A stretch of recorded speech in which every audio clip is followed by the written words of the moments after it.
Hey guys, welcome to week 5 of the Ply Magazine 51 Yarns Spin Along.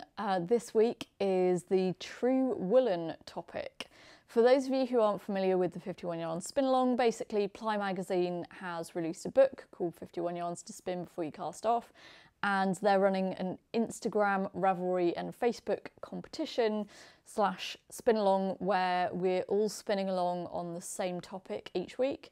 You post a photo on any of those platforms and you have the chance of winning a year's subscription to Ply Magazine, which is pretty cool. I am not affiliated with or sponsored by Ply Magazine in any way, shape or form. They're just quite a useful resource, and I just thought that this would be an interesting and useful challenge for me to kind of push me to do things which are slightly outside of my comfort zone. This week's topic is definitely one of those things which is slightly outside my comfort zone because I don't feel like I'm that brilliant at hand carding fibre. This morning I decided to re-watch a video that I've had for a while now, and it's the Interweave How to Card Wool video, which is basically lots of different perspectives on carding wool from lots of different teachers. Some who are sort of more traditionally trained by spinners in Scotland and Canada who sort of taught them the traditional way of carding wool, and then some others who are a little bit more kind of modern and freeform in the way that they card it. And one of the things that I picked up, which I thought was particularly interesting and probably quite relevant to me, in that I tend to give myself quite a hard time about not being particularly good at carding wool. One of the things that they mentioned was we don't tend to card wool very often these days because all of the staple lengths of our sheep are that much longer than they would have been when hand carding was something that people did all the time, every day, to supplement their income or as a survival mechanism. So most of our fleece now has a much longer staple length than is good for a hand carder. So therefore we just don't do it or need to do it that often. And that made me feel a whole lot better. And it also really influenced my choice of fibre. So I think the first thing I'm going to say about this is just be really picky about which kinds of fibre you use with it, because actually if you use fibres which maybe aren't fantastic for carding, then you're not going to get a good result. It's the same with any kind of spinning. Rubbish in, rubbish out. If it's not the right thing, then just don't do it. So having watched that video and just become a little bit more comfortable with the concept of, hey, you know, look at all these different techniques, but don't get too hung up on doing anything in particular, you know, just do what works for you. With some of those tips and tricks from that video, I then started going through my fibre stash, and I don't have a huge number of different fleeces, but what I do have is a whole load of samples of fleece, because a few years ago I put the word out on a forum and I said, look, I'm new to this, I want to learn, I want to try different methods of preparation. If anybody has got just little bits of fleece of different types that they could send me, I would be eternally grateful. And I paid postage and, you know, anything else that they wanted me to pay towards it. But I got a huge load of different fibres, and these are just some of them that I've got spread out on the sofa beside me. But I thought that I might go through a few of these and just tell you why I've chosen the ones that I have. So as an example, I've got some Rambouillet here. And if I open this up, this is unwashed fleece, by the way, so one of the first criteria that I had was, is it washed or not? Because if it's not, then I wasn't going to have time to wash it today. So that is a lock of Rambouillet, and if I measure that, that is a good 4 inches, 4.5 inches. A universal bit of advice from that Interweave video is basically don't try and hand card anything that's over 3 inches, because that's what they're designed for. If you measure the carder, the entire length of the carder is about 4 inches of the actual carding cloth. So there's just not enough room to be able to fully card because if I lay that on the carder, it goes off it probably by another inch or so. So we wouldn't card this fleece because it's just too long. There were also a couple of fleeces which, in terms of staple length, I would have been quite happy to card, but the luster was just so beautiful that I wouldn't want to card it. So if you have a fleece that's very, very lustrous and it's the luster that you're trying to keep, or one of the features that you're trying to keep, you should probably think pretty hard about whether hand carding would be the best way to preserve that luster. Chances are it's probably not, because spinning it as a worsted yarn will give you a much better, more lustrous yarn than hand carding it would do. Something that I also found really useful while I was looking through all these fleeces was the Fleece and Fibre Sourcebook. If you don't have this, this is something that I would highly recommend if you're interested in spinning fleece at all, because it goes through literally like hundreds of different sheep, and not only does it tell you all about them, but there's a sample photo of each type of fibre, and you can see how it spins up when it's combed in different ways or when it's carded, and that is incredibly handy. Two of the fibres that I picked out because I thought they might be quite good for hand carding were Charolais and Oxford Down. So if I go and look those up, Charolais staple length is listed as 1.5 to 2.5 inches. This is based off the fleece that they actually received when they were researching the book. So obviously it can vary a little bit, but certainly the Charolais that I have would definitely come within that range. In actual fact, some of it is even shorter. Let me grab, this is an unwashed bit of that fleece. So that particular lock is, yeah, about 1.5 inches. So that is potentially a very good candidate for being carded. The rest of that little bit of sample is all washed, so that's all ready to go. So Charolais was one of the breeds that I picked out, and the other one was Oxford Down. So Oxford Down is listed as 3 to 5 inches staple length, although the sample that I have is quite a bit shorter. The sample that I've got is, again, probably about 1.5 inches. Yeah, about 1.5 inches long. There is some yolk staining on this, that's the yellow staining that you sometimes get. This was just for sampling, so I'm not really concerned about that. It's still a perfectly sound bit of fleece. And that's actually what I used to make my little practice rolag that I worked on before I started filming this video, because I was like, I just want to try at least one to see if I can still do this. So yeah, Fleece and Fibre Sourcebook not only gives you tons of information about where the breed originated from and things like how heavy the whole fleece usually is, what the staple length is, fibre diameters, lock characteristics and natural colours, but it also gives you a page where they show what their sample looked like when it was prepared in various different ways.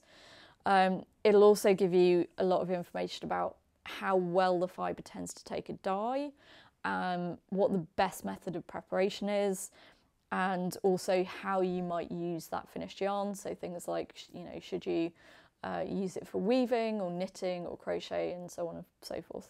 So I looked at all of my fibres in the Fleece and Fibre Sourcebook, and the two that I came up with were the Oxford Down and the Charolais. This one I've done with Oxford Down, so I'm actually going to continue showing that as my example. First of all, my choice of carders was completely uninformed. I got these when I was first starting to spin, and I actually got them at Wonderwool, which I'm going to at the end of the week, so it's kind of interesting timing. I just bought the brand that I was most familiar with at the time, which was Ashford, and these are the Ashford curved back carders. I don't know if I have a particular preference for curved backs or whether I should maybe have a try of some flat carders and see if I prefer those. I don't know. As I say, I don't do enough hand carding to really worry about it too much at the moment. These are standard carders, so they're 72 tines per inch, which is pretty standard. You would normally get fine carders for things like cotton or for very, very fine fibres like Angora, bunny and all that kind of stuff. So I just have the standard ones. The first thing is preparing and getting your fleece onto the carders. So this is all washed apart from this little lock here, which in all of these I kept one lock unwashed so that I could see the difference between the two.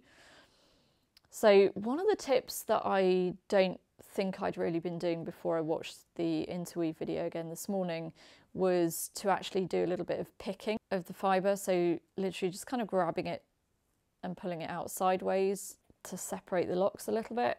And then I'm laying the locks as much as I can, at least. I'm laying them with the tip facing down. I'm also trying, as I'm loading up the carder, to only use fibres which are the same staple length.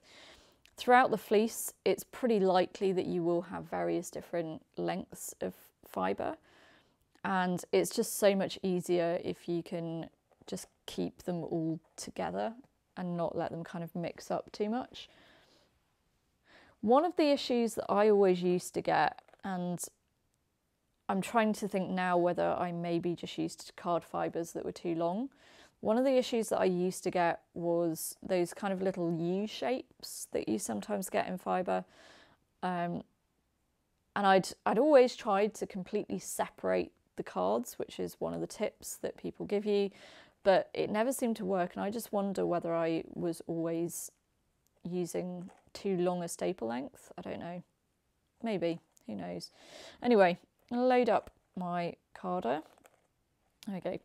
I'm trying to keep clear of the back of the carder because according to one of the tutors on the interweave video, keeping this bit clear can help you to avoid those kind of little U-shaped wraps of fibre.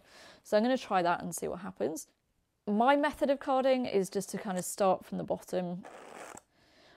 I try not to mesh the teeth together too much, but obviously there does come a point where you kind of need to reach further down.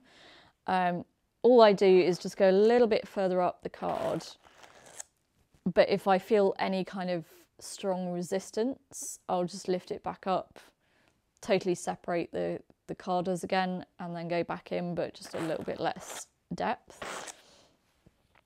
So I've now got this card which has fibre that has been properly carded. And then I've got this one where these are just the fibres that have kind of sunk down into the carding cloth. So I need to make sure that those get carded before I move on. Otherwise I'm going to have a row lag that has some bits which are carded and some bits which aren't. Okay, so that's what it looks like after the first pass. So one of the things that people talk about a lot is trying to keep the carders in the same hand each time and kind of not moving this one over, so not swapping this over and then carding this one. Interestingly, on that interweave video, there's a discussion about whether that's just down to historically how these would have been made. The theory is that older carders would have been made with the tines mounted in leather, and that over time, the leather being a natural material would have kind of adapted to the way that that particular card was used.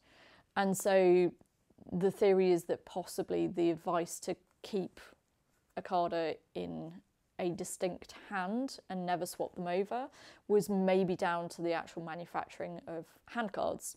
Who knows? I really don't see that it would make any difference with the modern carders where they're mounted in rubber. Who knows? I would be willing to bow to other people's experience, but I don't really think it makes that much difference. I've got some still left on this carder. I'm just going to transfer that over to this one, just so that I make sure that I'm getting the underside of that fibre.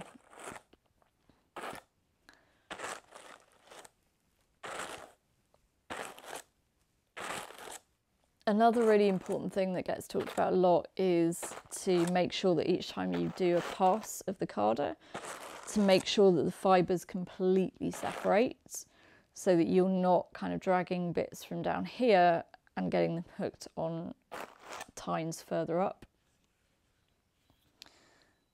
There we go. So that's only a couple of passes. I don't really feel like this needs a huge number of passes to be a good yarn. So I'm just going to move this back on to this carder so that I've hopefully got everything on one. Okay, so when I'm ready to take the row lag off, I just flip this little bit of fibre back on itself.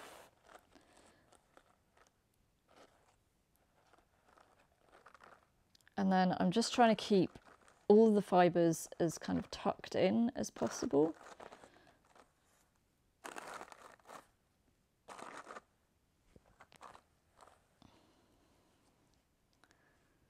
There we go. I feel like that's a pretty decent row lag. I don't think that's too bad. So I'm just going to keep doing that for this little section of fibre that I've got here. So I've now finished my carding. That went pretty well, actually. I think definitely the things that helped were using a fibre with the correct staple length that actually wants to be hand carded. Also keeping clear of the very edges of the carder and just using that central section, I think made a huge difference. I've got my pile of row lags here, all ready for spinning up. They're nice and light and airy and fluffy, so hopefully they should make a pretty good woolen spun yarn. I've also kept, just so that you can see them, a little pile of what I removed.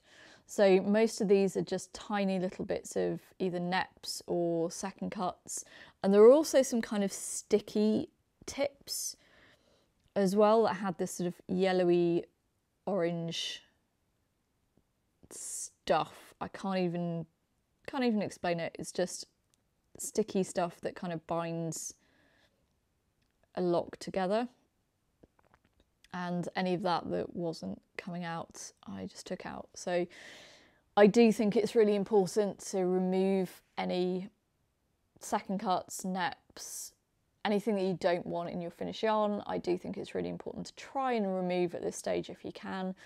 Looking at my row lags, I can see a few little bits of VM, but it's not too bad, and I think most of it will come out as I spin it. I can also see little bits of Icelandic from my sweater as well. In case you're interested, in case you watch the podcast, yes, this is a strocker that I bought the yarn for at Edinburgh Yarn Festival. It took about 2 weeks. Okay, so next thing is let's get on with actually spinning some of this. So I have the mini spinner down here. I do use the woolly winder on this even if I'm spinning woolen. I don't find that it gives me too much of a sort of jerky motion, although some people might prefer to use the standard or lace flyer for spinning woolen on the mini spinner, but yeah, I've never really had a particular problem with it. The dial on the mini spinner at the moment is set to about 11 o'clock. For those who aren't mini spinner owners, we usually talk about the speed dial setting as being on a clock face. So it's currently set to 11 o'clock. I would say that probably translates to the slower end of a medium whirl if you're on a normal spinning wheel.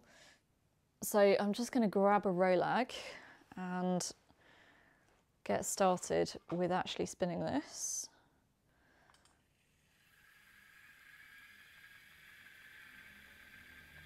See how this goes.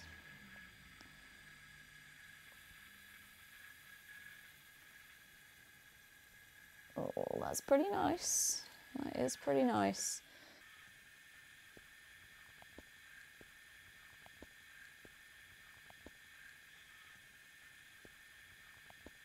I usually find that when I start spinning a woolen spun yarn, it does take a little while for me to kind of get into the rhythm of how I need to spin it.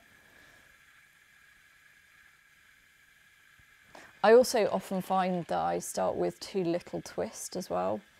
So that's another thing that I kind of keep an eye on.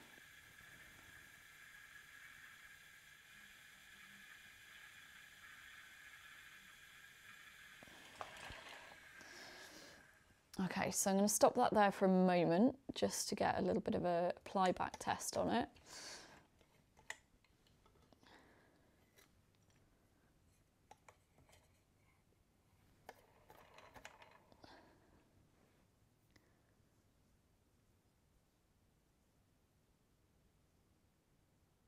Yeah, I think that's quite nice. I think I'm quite happy with that, with the settings exactly as they are. I'm just going to decrease the tension just a tiny bit because that's now pulling in, it feels like it's pulling in quite hard. So I'm just going to decrease the tension just a little bit.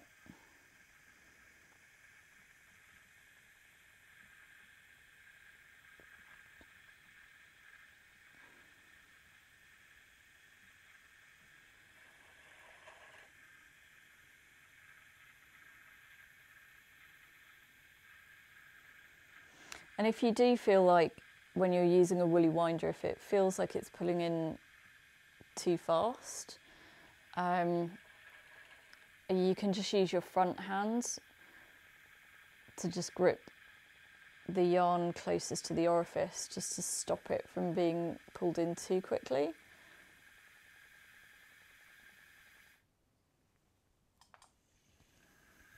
So the way I do long draw is I just kind of gradually draw back. If I've got any thick spots, I just stop the twist going in with my front hands and just pull back with my back hands, and then it basically pulls the thick section thinner.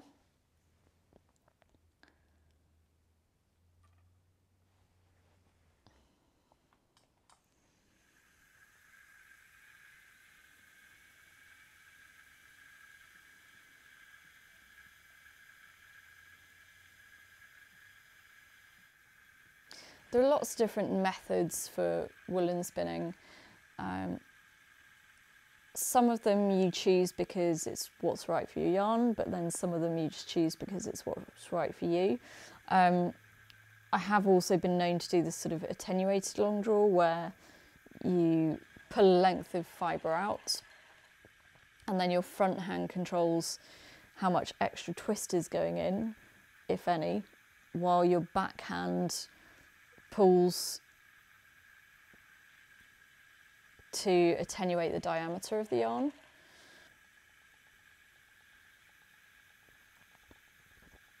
I do a bit of a combination of those now, so if I can, I'd like my yarn to just be the correct diameter as I'm pulling it back.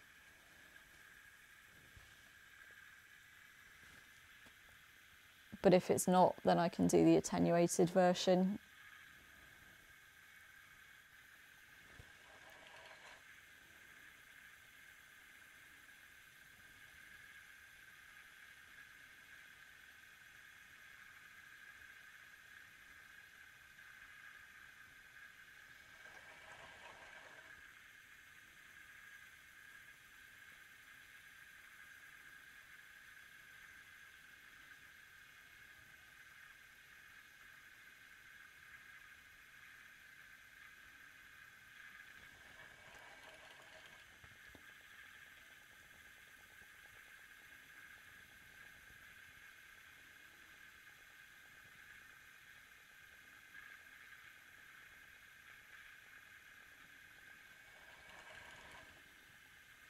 With woolen spinning, generally what I try to do is to put less twist into the single and more twist into the ply.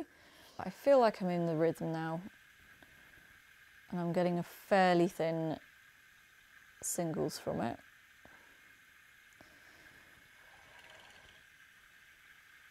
I'm not pinching this fibre, I'm just trying to guide the tip of the fibre so that I don't end up with a great big chunk going through at the same time. But I'm just holding it very lightly around the row lag.